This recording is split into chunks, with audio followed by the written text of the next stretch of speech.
할렐루야. 옛사람하고 인사할까요? 우리 은혜 받읍시다. 은혜 받읍시다.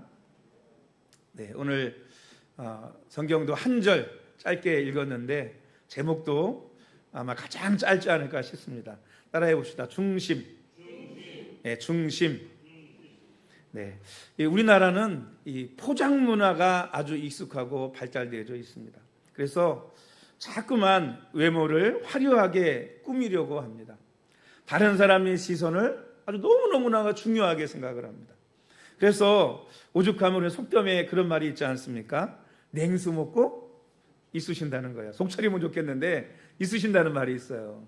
이게 무슨 얘기냐 하면 죽도 못 먹어가지고 냉수로 배 채우고 있으면서 내가 못 먹고 가난하고 힘들다는 거 남에게 보이고 싶지 않고 알리고 싶지 않은 거예요. 그러니까 다른 사람을 보면 뭐예요? 괜히 이쑤시개 가지고 있으시는 거예요. 배 두둥기면서 나 뭐 먹었다? 고기 먹었다. 지금 냉수 먹고 지금 배가 고파가지고 배에서는 꼬리 소리가 나도 겉으로는 허세를 부리는 것이 이 한국 사람들의 모습입니다. 여러분, 이게 얼마나 실속이 없는 겁니까? 자동차도 자신이 편하려고 타는 것이 아니고 다른 사람에게 보여주려고 타는 사람들이 많이 있습니다. 오죽하면 요즘은 차를 팔려고 사는 것이 아니고 차를 내리려고 탄다는 거예요. 차를 내가 타서 편안하게 어디 이동하려고 타는 게 아니고 다른 사람들 앞에 딱 서가지고 차문 탁 열고 멋있게 내리려고 차를 타는 사람들이 많이 있다는 것입니다. 그래서 우리나라는 이 포장 문화가 아주 너무 발달을 돼가지고 어떤 것 하나 포장하지 않는 게 없습니다. 뭐 방석, 의자, 모든 거 다 포장하죠. 심지어는 음식도 포장해서 먹어요. 밥도 쌈으로 싸고 김으로 싸고 고기도 쌈으로 싸고 뭔가 싸서 포장을 해야 여러분 먹는 게 우리 한국 사람인 것 같습니다. 여러분, 이렇게 포장하기를 좋아하는 것은 사람들이 겉모습을 너무 중시하기 때문입니다. 그래서 오죽하면 이 여자분들은 얼굴도 화장을 해가지고 화장을 지우고 나면 갑자기 남편이 자기 아내를 못 알아보는 심각한 첫날밤을 보내고 그런 일이 생기기도 하는 거예요. 무슨 얘기로? 왜? 너무너무 거치장을 중요하게 생각하기 때문입니다.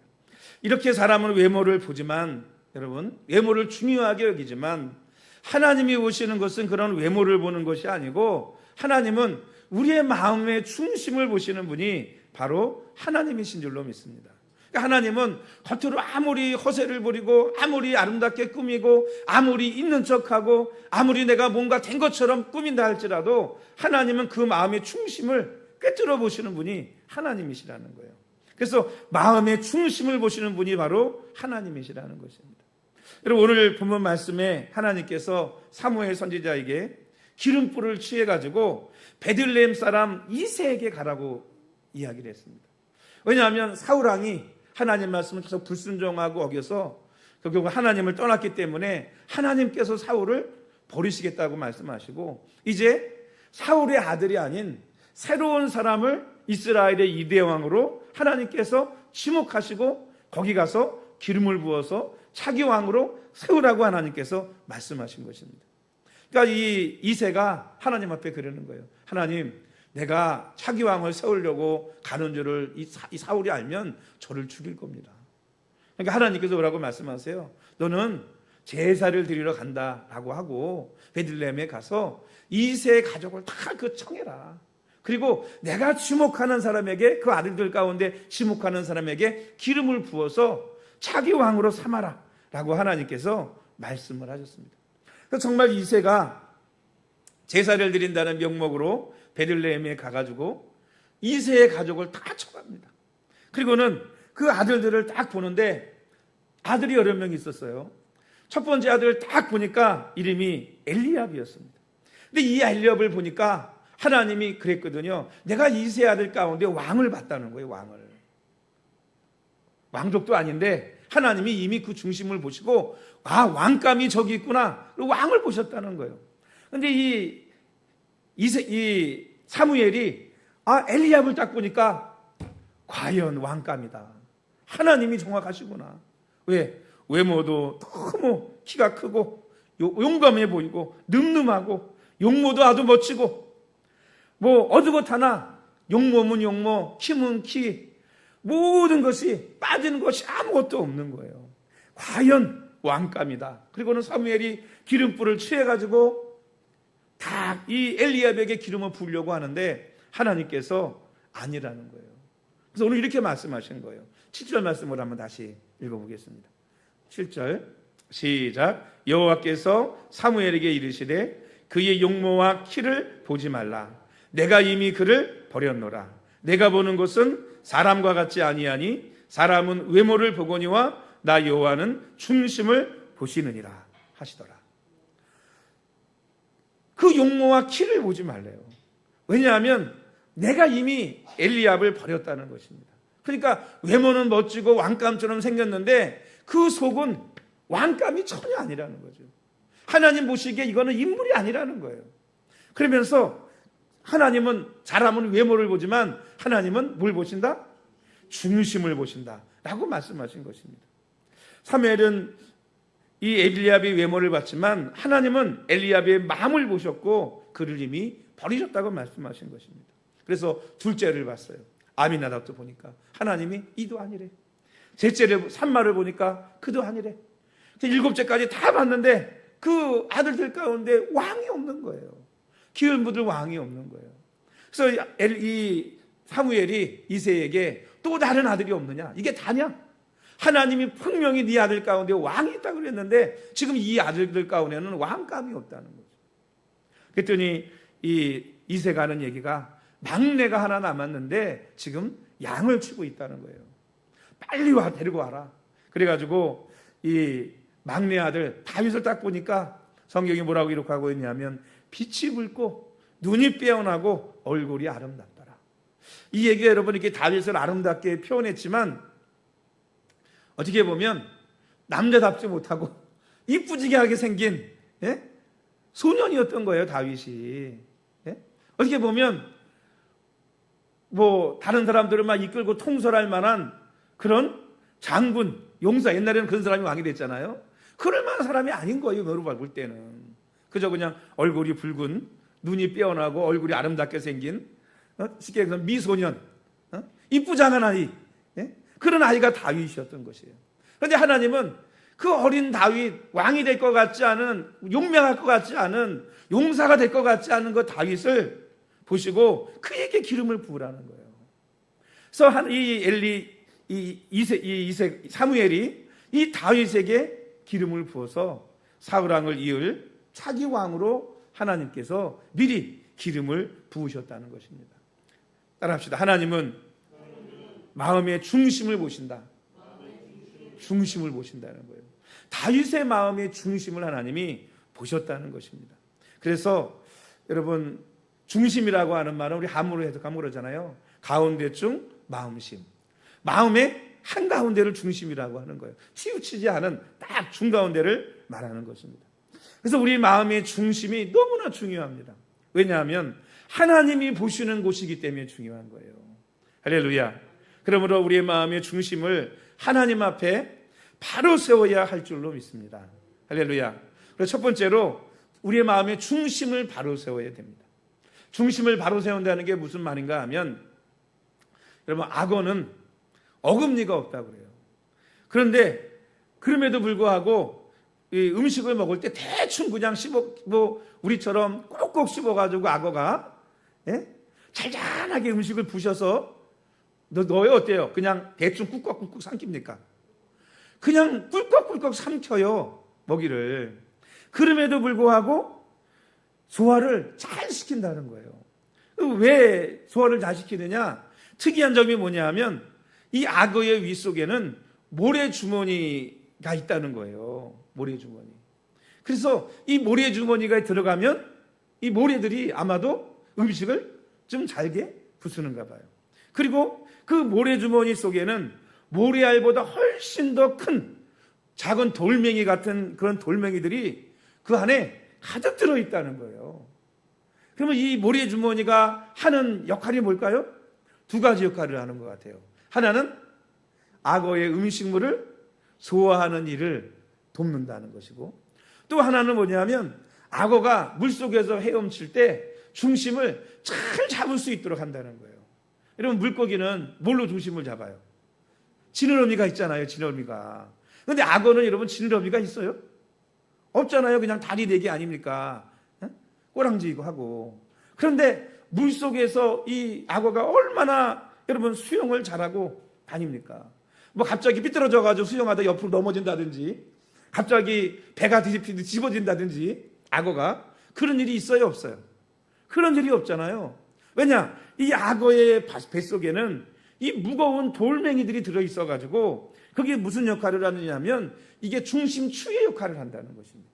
중심 추의 역할. 여러분, 배도 무거운 짐을 어디다 실어요? 맨 아래에 실죠. 위에다 실으면 넘어가는 거예요. 그리고 또 수평수, 이 평행수라 그러나요? 그런 게 있어가지고 항상 평행수를 채웠다 뺐다 짐 싣는 물의 양이 이 짐에 따라서 하는 거예요. 평행수가 하는 게 뭐겠어요? 무게 추의 중심을 어디로? 아래로 향해 있도록. 그래서 배가 풍랑과 바람과 또 이렇게 회전할 때 넘어가지 않도록 뭐 하는 역할을 하느냐? 그 지켜주는 역할을 하는 것입니다. 그것처럼 오늘 우리도 뭘 해야 되느냐? 여러분, 중심이 바로 서 있어야 됩니다. 중심이 치우쳐 있으면 어떻게 돼요? 한쪽으로 기울어져 가지고 넘어질 수밖에 없는 거예요. 여러분, 저와 여러분들이 분명한 마음의 중심을 굳건히 바로 세울 수 있는 성도들이 되시기를 주님의 이름으로 축원합니다. 왜냐하면 우리들도 이 넓은 세상에서 어떻게 보면 이 세상을 바다라고 표현하기도 하잖아요. 이 바다에서 하나의 인생의 배를 타고 뭐 하는 사람 같아요? 항해하는 항해자 같아요. 그래서 여러분 찬양도 있잖아요. 항해자, 나 비로소 이제 깊고 넓은 바다 간다고. 근데 여러분, 이 배가 중심이 잡혀 있지 않다고 한다면 여러분, 그 넓은 바다에서 뭐 할 수밖에 없는 거죠? 침몰할 수밖에 없는 거예요. 그러니 여러분 마음 안에 중심을 바로 잡을 수 있기를 주의 이름으로 축원합니다. 여러분 마음에 어떤 돌멩이를 가슴에 여러분 품고 여러분 살아가고 있습니까? 품고 살아가야 돼요. 우리가 인생을 살다 보면 항상 향기로운 꽃길만 걷는 것이 아닙니다. 때로는 참으로 견디기 힘든 세찬 파도와 폭풍우를 만나기도 합니다. 그러나 우리가 좌로나 우로나 치우치지 않는 삶을 살기 위해서 가장 확실한 방법은 뭐냐면 우리의 중심을 잡고 평행을 유지시켜 줄 수 있는 뭐가 필요하냐? 하나님의 말씀이, 하나님을 향한 우리의 신앙의 중심이 필요하다는 것입니다. 말씀이 우리의 마음의 중심이 되면 풍랑에도 침몰되지 않는 배처럼 우리의 삶의 중심추가 될 줄로 믿으시기를 주님의 이름으로 축원합니다. 그래서 말씀은 우리 인생의 지도요 나침판이고 선박의 평행소와 같다고 볼 수 있습니다. 여러분, 넓은 바다에서 홀로 배가 떠 있으면 어디로 갈지 알 수 있을까요? 없을까요? 알 수가 없어요. 그런데 나침반이 있고 지도가 있다고 생각해 보세요. 그러면 어디로 가야 할지 방황할 이유가 없어요. 분명한 목적지만 알고 있으면 그 목적지를 향해서 헷갈리지 않고 방황하지 않고 헤매지 않고 뭐 할 수 있느냐? 달려갈 수 있는 것입니다. 우리가 여러분 살아가다 보면 정말 중요한 선택에 또 무언가를 결정해야 될 때, 또 어디로 가야 될지 알지 못하고 방황할 때, 어떤 문제 때문에 고민할 때 이렇게 해야 될지 저렇게 해야 될지 알지 못할 때가 너무나 많이 있잖아요. 그렇지 않습니까, 여러분? 오른쪽으로 갈까요? 왼쪽으로 갈까요? 이거를 선택을 할까요? 포기를 할까요? 응? 그리고 뭐예요? 방황하고 번민한다고요. 왜 방황하고 번민합니까? 분명한 목적지도 모르고 분명한 기준도 없고 분명한 방향성이 없기 때문에 방황하는 거예요. 그리고 일로 기울고 마음이 절로 기울고 중심을 못 잡으니까 여러분, 이놈의 배가 일로 기울어서 위기를 맞았다가 절로 기울어서 위기를 맞았다가 늘 어려움 가운데 처할 수밖에 없는 것입니다. 여러분, 그런데 중심이 똑바로 서 있고 나침반과 지도와 같은 하나님의 말씀이 우리의 지표가 된다고 한다면 오늘 우리는 반환하지 않고 어느 길인지 간에 굳건히 나아갈 수 있는 성도들이 되어질 줄로 믿습니다. 할렐루야. 우리 여러분의 중심을 굳건히 세우시기를 주의 이름으로 축원합니다. 하나님께서 여호수아에게 가나안에 들어갈 때 가장 먼저 하신 말씀이 뭐예요? 이제는 자기에게 뭔가를 지시하고 명령을 내렸던 모세가 없어요. 이제 누가 명령을 내리고 누가 중심을 잡고 누가 인도해야 돼요? 여호수아가 차기 지도자이기 때문에 여호수아가 인도를 하고 이끌어 가야 되는 거예요. 하나부터 열까지 다 결정도 해야 되고 방향도 잡아야 되고 중심도 세워야 되고 다 해야 되는 거죠. 그럴 때 하나님께서 여호수아에게 하신 말씀이 뭡니까? 너는 마음을 강하게 하고 담대하라. 두려워하지 말며 놀라지 말라. 그러면서 어떻게 뭐라고 말씀하세요? 내가 자로나 울어나 뭐하지 말라? 치우치지 말라. 중심 똑바로 잡고 내가 가야 이스라엘 민족이 너를 보고 따라온다는 거예요. 지도자가 이리로 갔다가 이게 맞나? 누가 뭐라 하면 이쪽이 맞나? 누가 뭐라 하면 저게 맞나? 여러분 이런다고 생각해 보세요. 중심을 잡지 못한다면 그 민족이 어디로 가겠습니까? 여러분의 삶에 여러분 한 사람이 분명한 중심을 잡고 그 하나님의 말씀이 여러분의 중심 추가되어서 굳건히 설 수 있는 성도들이 되시기를 주의 이름으로 축원합니다. 그러면 인생의 방황이 끝나요. 신앙의 방황도 끝나요. 우리의 삶에 어디로 갈지 방황하던 그 방황이 끝나는 역사가 있게 될 줄로 믿습니다. 그리고 우리 앞에 우리가 가야 될 길이 환하게 보이는 은혜가 있을 줄로 믿습니다. 두 번째는 뭐냐면 하나님 중심의 삶을 살아야 할 줄로 믿습니다. 우리 지난주에 저녁 기도회를 하면서 예레미야 나가고 있잖아요. 요즘 맨날 나오는 게 죄의 원인, 멸망의 원인, 심판 뭐 이런 것만 나오고 있어요. 이제 마지막 예레미야 끝부분이 돼가지고. 근데 이 모압이나 암몬의 원인을 보면, 멸망의 원인을 보면 특별히 하나님께서 늘 말씀하시는 게 뭐냐면 모압과 암몬 족속의 멸망 원인 중에 가장 큰 이유가 그들의 교만 때문이었다는 거예요. 교만. 여러분 교만이라는 게 뭔가요? 제가 찾아보니까 스스로의 우월감에 심중에 품고서 언제나 자기가 중심이 아니어서는 만족치 못하는 마음의 상태가 교만이래요. 이게 무슨 얘기냐 하면 교만이라고 하는 것은 스스로 자기가 우월감을 가지고 있는 거예요. 특히 한국 사람들 외적인 걸 중요하게 여기는 우리 한국 사람들은요 뭐를 많이 하느냐? 비교를 많이 해요. 그래서 이 동남아 지역에서 가장 행복하지 못하다고 생각하는 사람이 대한민국 사람이에요. 옛날에 조사할 때 가장 행복하다는 사람이 방글라데시였어요. 행복도가 높은 데가. 그런데 방글라데시 가난하고 못 사는 나라잖아요. 근데 우리는 어때요? 잘 살아요. 그렇지 않습니까? 부족한 것이 없이 살잖아요. 근데 행복도가 제일 낮아. 그 이유가 뭘까요? 딱 모습과 환경만 보면 오늘 우리나라 사람들은요 정말 행복해야 돼요. 이렇게 먹고 사는 걱정 없이 이렇게 누리고 이렇게 평안하게 살아간다는 거 여러분 얼마나 이게 행복한 일입니까? TV 봐보세요. 막 어려운 나라 아이들이 음식을 먹지 못해 흙을 먹고 뭐 오염된 물을 마시고 병들어 죽어가고 정말 말라가지고 말이죠. 정말 손목이 밖에 안 돼가지고 막 태어난 지 막 몇 달이 됐는데도 3kg도 안 돼가지고 이런 아이들이 있잖아요. 우리 진주 얘기 들으니까 벌써 뱃속에 우리 다니엘이가 3kg가 넘었대요. 여러분 딸인데 3kg가 넘었대. 딸인데 우리가 나올 것 같아요. 네? 운동을 시켜야 되나? 자기 아버지처럼 혹시? 네? 여러분 그만큼 우리가 잘 먹고 잘 사는 거예요. 그런데 행복도는 제일 약해. 왜? 비교하니까 그래. 비교. 뭐랑 비교하느냐? 그것도 어려운 사람이랑 그 가난한 나라 비교하면서 저런 나라에 비하면 우리나라 너무 행복하다, 감사하다 이렇게 되는 게 아니고 늘 세계 최고랑 비교를 해요.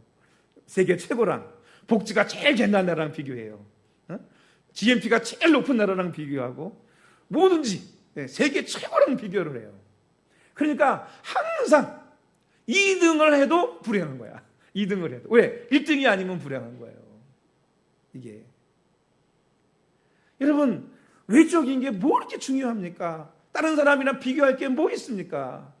여러분은 여러분 자신으로 하나님이 유일하게 창조한 여러분 하나님의 작품인 줄로 믿습니다.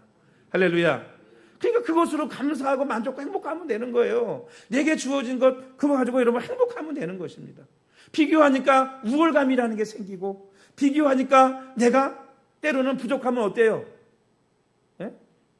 막 자기 자신을 막 그냥 아주 안 좋게 나쁘게 생각하고 못하게 생각하는 그런 마음의 상태로 막 따라 들어가잖아요. 비교하는 것처럼 어리석은 게 없는 것입니다. 비교하는 것처럼. 아이고, 연예인들 아무리 멋지고 이뻐도 거기다 남편 아내를 비교하면 안 돼요. 할렐루야. 무슨 얘기인지 아세요? 우리 교회 청년들이 난 제일 예뻐. 할렐루야. 제일 멋있고. 네, 내 옆에 있는 사람이 중요한 거지. 걔랑 나랑 뭐 얼굴이나 서로 마주봤어요? 요즘 연예인 난 누구지도 모르겠어. 여러분, 비교하지 마시기 바랍니다. 할렐루야. 비교하지 마세요. 이 교만이라는 것도 이게 이 비교에서 나오고, 자기를 낮추고 자포자기하는 그런 마음도 비교하는 데서 나오는 거예요. 그리고 또 하나가 뭐냐면 모든 게 자기중심적인 거예요. 자기중심적. 그래서 자기중심적으로 세계가 돌아가지 않으면 뭐든지 만족하지 못하는 거예요. 그래서 여러분, 저는 요즘 시대를 이 교만의 시대라고 말하고 싶어요. 정말 인간 교만의 시대다. 왜냐? 과거 옛날에는요, 사람들이 다 신본주의였어. 신본주의가 뭐예요? 신본주의 사상이라는 게 하나님 중심의 세계관을 가지고 하나님께서 모든 것의 주인이 되신다는 생각이 바로 신본주의예요. 그러니까 모든 역사의 주인공이 누구예요? 하나님이시잖아요. 우리의 삶의 주인이 누구세요? 하나님이시란 말이에요. 그러니까 모든 것을 하나님 중심으로 보는 거예요. 그래서 여러분, 지금 역사의 중심이 누굽니까? 예수 그리스도가 역사의 중심이잖아요. AD와 BC가 뭘로 나눠진 거예요? 예수 그리스도의 탄생을 가지고 BC와 AD가 나눠진 거예요. 비포 크라이스트, 아노 도미니. 그래가지고 예수님 오기 전, 오신 다음, 이게 역사가 나눠진 거예요. 그러니까 역사의 중심은 예수 그리스도가 하나님이시잖아요. 신본주의적 사상이란 말이에요, 그게. 그런데 그 다음에 다다가 뭐가 나왔죠? 제가 어렸을 때 인본주의라는 게 나왔어요. 인본주의. 하나님이 역사의 주인공이고 하나님의 삶의 중심이 아니고 누가 중심이야? 인본주의. 사람이 중심이라는 거예요. 사람이. 세상의 중심이 인간이다 라고 하는 것이, 이게 바로 이 세계관이 바로 인본주의 세계관인 것입니다. 그러니까 사람이 중심이에요. 그러니까 사람을 뭐라고 얘기해요? 만유의 영장이다. 가장 뛰어나다. 그리고 인간이 가장 뛰어나니까, 인간 중심이니까 모든 피조물과 생물들을 우습게 보는 거예요. 그런 풍조가 생기는 거예요. 왜? 이것도 비교가 되고 우월감이 생겼잖아, 인간에게. 이 교만이죠. 그런데 인본주의가 교만한데 이제는 더 나아가가지고 어떤 게 생겼느냐? 요즘은 개인주의라는 게 생겼습니다. 개인주의. 많이 들어보셨죠? 개인주의라는 게 뭐예요? 개인주의 시대라는 게, 개인주의는 국가나 사회보다 뭐가 더 중요하다? 개인의 가치와 권리와 자유가 더 중요하고 존중받아야 된다. 이게 바로 여러분 개인주의예요. 그래서 제가 어렸을 때는 그랬거든요. 어렸을 때는 뭐 영화를 보든 소수가 희생해서 다수를 살리는 그런 영화들이 있었어요.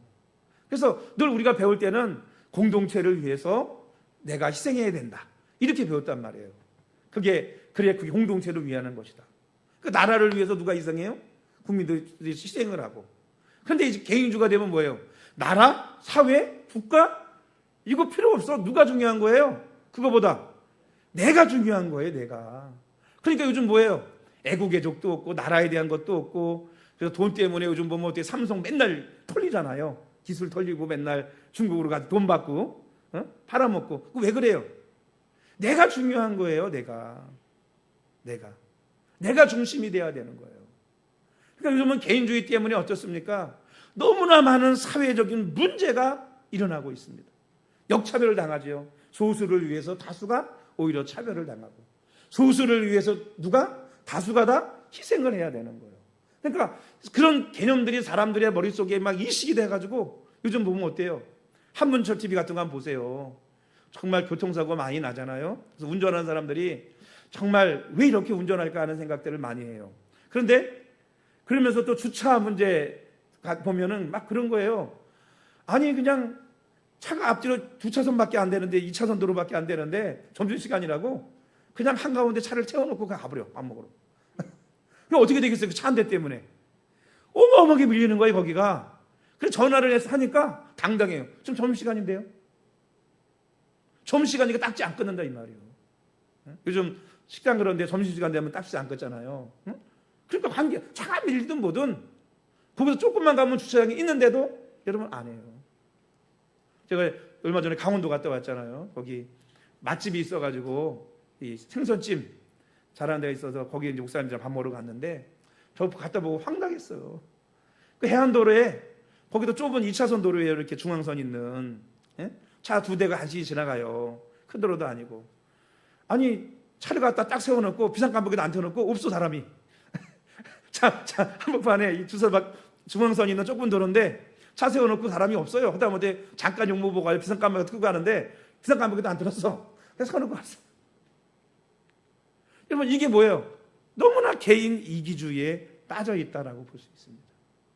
그러니까 여러분 요즘도 계속 나오는 게 정말 이 뭐 애인 사귀다가 막 죽이는 거 폭행하는 이런 이야기들이 요즘 막 나오잖아요. 왜 그래요? 늘 내 중심적이니까 다른 사람에 대한 배려나 다른 사람에 대한 생각이 전혀 없는 거예요. 이게 너무나 큰 문제라고 생각합니다. 여러분 재미있는 이야기를 하나 말씀드리면 소와 사자가 사랑을 했어요. 둘이 서로를 죽도록 사랑했습니다. 소와 사자가.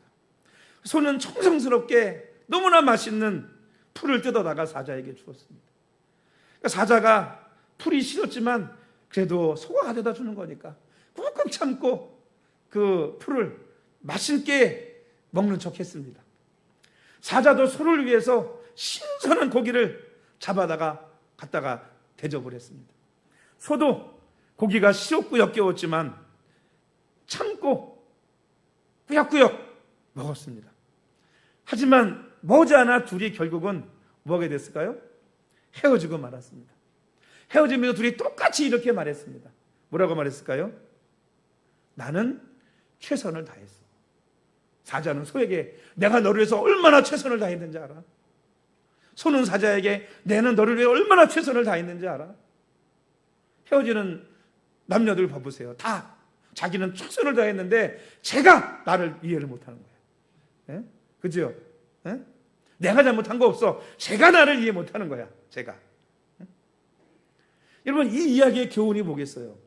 자기 중심적인 최선은 다른 사람에게 최악일 수 있다는 거예요. 최악일 수 있다. 나는 최선을 다한 거지만 그 사람에게는 그것이 고역이고 최악일 수 있다는 거예요. 왜? 다른 사람 입장에서 생각을 한 번도 해보지 않았으니까. 그 사람이 얼마나 힘들지, 그 사람이 얼마나 내가 하는 이것 때문에 괴로울지, 다른 사람이 여기다 내가 처해서 하면 얼마나 불편할지 여러분 생각을 해봐야 되지 않겠습니까? 그리고 좀 더 나아가서 여러분 다른 사람의 입장을 넘어서 하나님 입장과 관점에서 우리 그리스도인들은 세상을 보아야 할 줄로 믿습니다. 하나님 관점에서 보라는 것이 바로 하나님 중심의 삶을 살라는 거예요. 하나님 신적 세계관, 하나님 중심의 세계관을 가지고 우리 신앙인들은 살아야 된다는 것입니다. 하나님을 주인으로 섬기고 하나님 중심의 삶을 사는 것이 바로 그리스도인이라는 거예요. 하나님 중심의 삶을 살기 위해서는 우리가 바라보는 관점을 여러분 바꿔야 한다고 생각합니다. 개인주의, 내 입장에서 모든 걸 바라보는 관점을 버려야 돼요. 내 입장에선 이게 좋은데 다른 사람에게 그게 최악일 수 있다니까요. 얘기지 아세요? 그리고 다른 사람 입장에서 또 보는 것을 넘어서 이제는 뭘 해야 되느냐? 하나님 신본주의적 관점에서 모든 것을 바라봐야 된다는 것입니다. 그렇지 않고 개인적인 관점에서 바라본다고 한다면 그 이기주의로 인해서 사회는 병들 수밖에 없는 것입니다. 요즘 며칠 전 새내기 초등학교 교사가 자살하는 것 때문에 온 난리가 좀 나라가 난리잖아요. 그죠? 교사들이 다 들고 일어났어요. 왜? 교권 무너진 지 오래됐거든요. 그 교사도 애가 막 때리는데도 방어밖에 못했다는 거예요. 왜? 걔를 이렇게 하면 또 뭐 학생 인권 조례 그래가지고 오히려 선생님이 처벌을 받으니까 이게. 그런데 이 사건 때문에 이 학부모들의 갑질이 도마 위에 올랐어요. 어떤 사람은 부모는 선생님께 전화 걸어가지고 우리 아들은 찍먹을 좋아하니까 부모 말고 탕수육을 찍먹으로 바꿔달라. 우리 아이는 장이 오늘 속이 안 좋으니 선생님 죽을 끓여서 먹여달라. 같은 반끼리 심지어 학생이 싸웠는데 한 학생의 부모가 선생님 전화해가지고 그것도 쉬는 날인데 다른 반대편 학생의 아이와 부모로부터 사과를 받아야겠으니 사과를 받게 만들라. 그리고 막 욕을 하는 거죠. 이거는 뭐 선생님이 할 수 있는 관주를 넘어가지고 무리한 요구에 심지어는 우리 검단에서도 그런 일이 있었어요. 우리 아이들 중학교 다닐 때 부모가 학교 와서 애들 가르치고 있는데 와가지고 선생님을 폭행했어요. 심지어 이 검단에서 일어난 일이에요. 몇 년 전에. 여러분 그런 일들까지 생겨납니다. 왜 이런 일이 생길까요? 개인주의에 빠져가지고 돈만 좀 있고 10만 좀 있으면 내가 누군지 알아? 거기 나오더라고요. 음성에도 내가 누군지 아냐고. 자신이 세상의 주인이 되었기 때문에 일어나는 현상이에요. 내가 세상의 주인이기 때문에 내 마음에 안 들면 다 자기 마음대로 하는 거예요. 여러분 세상의 주인은 내가 아니고 하나님이신 줄로 믿습니다. 할렐루야. 내 주인도 내가 아니고 내 주인이 누구예요? 하나님이신 줄로 믿습니다. 그리고 내 자신도 여러분 세상도 하나님 입장에서 바라봐야 되겠지만 그러면 아마 여러분 우리가 하나님 앞에 가졌던 많은 의문들이 있잖아요. 그거를 내가 하나님 입장에서 세상을 바라보면요 다 이해가 돼. 내 입장에서 세상을 바라보니까 하나님 왜 세상이 이래요? 이해가 안 되는 거예요. 그런데 하나님 입장에서 세상을 바라보면 이게 이해가 되는 거죠. 그리고 더 나아가서 여러분 자신도 여러분 자꾸 여러분 자신이 비교하면서 나를 보지 말고 하나님 입장에서 여러분을 바라보세요. 내 입장에서 나를 보면 때로 어떻게 해요? 좀 내가 낫네 생각하면 교만해지기 쉽고요. 또 내가 다른 사람만 못하네 그러면 자포자기하고 자기를 아주 그냥 이렇게 폄하하고 내려앉아가지고 그런 사람 있죠. 자기를 아주 부정적으로 이야기하고 자기는 그냥 막 이렇게 생각하는 사람들. 왜 그럴까요? 자기의 눈으로 세상을 보니까 그런 거예요. 자기 눈으로. 세상에 봐서 사람들을 비교해가지고 내가 그래도 나은 것 같네. 그러면 뭐가 생겨요? 우월감에서 교만해지는 거예요. 비교해서 나는 내가 못한 것 같아. 이게 딴 사람들보다 내가 좀 못난 것 같아. 그럼 또 어떻게 돼요? 완전히 이거 나 같은 인간은 이상이 있으면 안 되는 거죠. 그렇게 생각을 하게 됩니다. 그런데 여러분 하나님 관점에서 여러분을 보세요. 그러면 교만할 것도 없어요. 여러분 하나님 앞에 높고 낮은 게 어디 있겠어요? 키 크고 낮은 게 어디 있겠어요? 하나님 앞에 배운 학문이 뭐가 있겠어요? 하나님 앞에 그 비교의 대상이 되겠습니까? 없잖아요. 하나님 보실 땐 다 각자 한 사람 한 사람을 가장 존귀한 사람으로 한 사람 한 사람을 하나님의 형상으로 만들었어요. 그러니까 우리는 누구도 뭐 하면 안 돼요? 사람을 무시하면 안 돼요. 왜? 저 사람도 하나님의 형상대로 지음받은 거예요. 저 사람을 무시하는 거는 누구를 무시하는 거예요? 그 사람을 창조하신 하나님을 무시하는 거거든요. 또 하나님처럼 나를 보면 내가 뭐 자포자기하고 낙심하고 막 이럴 필요도 없어요. 얘기했던 것처럼. 왜? 하나님 앞에 나는 하나밖에 없는 유일한 존재이고 존귀한 존재이고 하나님의 자녀이고 천하보다 귀한 존귀한 한 영혼이기 때문입니다. 할렐루야. 하나님처럼 나를 보면 내가 얼마나 귀한 존재인데요. 여러분에게 예수님의 생명의 값이 있잖아요. 생명의 값. 여러분 값어치를 헤아릴 수 있겠습니까? 여러분 한 영혼의 값어치를 헤아릴 수 있겠냐고요. 그저 그냥 물질적인 것으로 계산하면 사람 이거 몸이 사실을 몇만 원 되지도 않아요.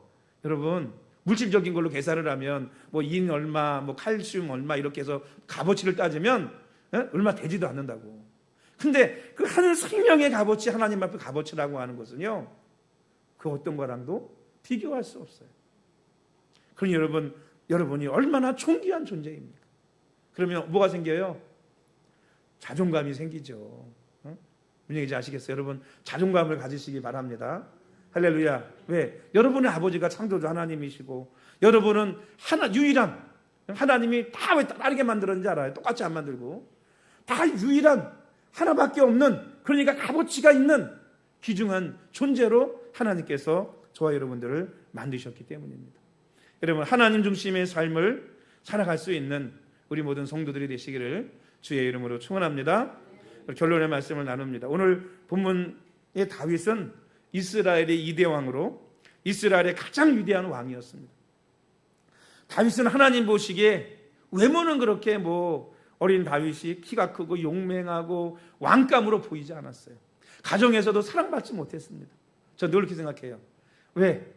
아니 형들은 다 제사 지낸다고 와가지고 거기 앉았는데 막내가 여러분 양 치고 있는 거예요. 양 몇 마리. 양 치는 일이 여러분 그 쉬운 일이 아니에요. 때로는 곰, 사자와도 싸워야 되고 양떼를 지켜야 되잖아요. 그러면 죽을 수도 있잖아요. 거기에 여러분 귀한 아들 보내겠습니까? 안 보내잖아요. 야곱은 요셉을 양치는데 보낸 적이 있나요? 성경 보면 한 번도 보낸 적이 없어요. 책동원 입혀가지고 귀한 아들이에요 얘는. 여러분 다윗은 그렇지 않았거든요. 그럼에도 불구하고 하나님은 이 다윗의 중심을 보셨어요. 그가 하나님 앞에 서 있는 믿음, 하나님을 향한 신앙, 여러분 그것을 보았습니다. 그래서 하나님은 그를 이스라엘의 왕으로 세우셨어요. 사도행전 13장 22절 말씀에 다윗을 왕으로 세우시고 증언하여 이르시되 내가 이세 아들 다윗을 만나니 내 마음에 맞는 사람이라 내 뜻을 다 이루리라 하시더니 다윗은 하나님의 마음에 맞는 사람이었고 그래서 하나님은 다윗을 통해서 하나님의 뜻을 이루셨어요. 그래서 이 다윗의 후손으로 누가 오신 거예요? 예수 그리스도께서 오신 것입니다. 여러분 다윗의 일화를 보면 다윗이 얼마나 하나님 앞에 그 중심이 서 있었고 다윗은 하나님을 바라봤지 사람을 바라보고 비교하는 사람이 아니었다는 것을 이 다윗의 유명한 일화를 통해 알 수 있습니다. 여러분 다윗 그러면 생각나는 일화가 뭐가 있을까요? 가장 유명한 일화가 있잖아요. 다윗 그러면 우리 주일학교 설교 때 많이 하는 거 다윗과 골리앗. 여러분 블레셋의 장군이 골리앗은요 거인이었어요. 거의 3m가 다 되는 거인이었습니다. 그런데 그냥 배틀체 같은 큰 창을 휘두르는 이런 사람이었거든요. 앞에 나와가지고 막 전쟁을 돋구고 이스라엘을 향해서 막 모욕하고 욕하면서 나와라 나랑 싸우자 막 이러는데 이스라엘 모든 군대가 이 골리앗 앞에 여러분 주눅이 들어가지고 끽소리도 못하고 있었어요. 끽소리도 못하고 있었단 말이에요. 왜 그랬을까요? 그들은 뭘 봤어요? 사람을 봤어요. 사람을 봤다고요.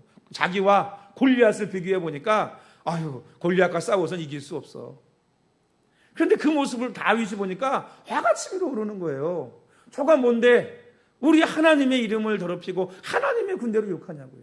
내가 나가 싸우겠다고 다 숨어가지고 덜덜 떨고 있는데 나가겠다는 거예요. 그래가지고 나가잖아요. 돌멩이 3개 들고 그죠? 물맷돌 돌려가지고 탁 던져가지고 그것으로다가 양떼를 지켰거든 다윗이요. 나가가지고 나가면서 뭐라고 얘기합니까? 사무엘상 17장 45절에 보면 다윗이 블레셋 사람에게 이르되 너는 칼과 찬과 단창으로 내게 나아오거니와 나는 만군의 여호와의 이름 곧 내가 모욕하는 이스라엘 군대의 하나님의 이름으로 내게 나아가노라. 그러니까 다윗이 본 거는 저 골리앗 어마어마한 거인 골리앗을 본 게 아니고요 하나님을 본 거예요. 너는 칼과 창으로 나오지 나는 하나님의 이름으로 나간다. 그리고는 돌 3개를 가져갔는데 3개 중에 1개로 단 한 방으로 골리앗을 쓰러뜨렸습니다. 그 전쟁에 승리하게 된 것이죠. 여러분 사람 입장에서 어린 다윗 입장을 보면 골리앗과 싸워 이긴다는 것은 불가능합니다. 그러나 하나님 입장에서 보면 골리앗은 하나님 앞에 아무것도 아닌 거예요. 모든 이스라엘이 자신의 입장에서 골리앗을 바라봤습니다. 그러니까 아무도 나가지 못했어요. 그런데 다윗은 하나님 입장에서 골리앗을 바라봤다는 것입니다. 사랑하는 성도 여러분, 하나님 관점에서 모든 것을 바라볼 수 있는 성도들이 되시기를 주님의 이름으로 축원합니다. 오늘 말씀을 통해서 인생의 길 헤매지 않도록 방황하지 않도록 여러분 중심을 딱 바로 세우시기를 바랍니다.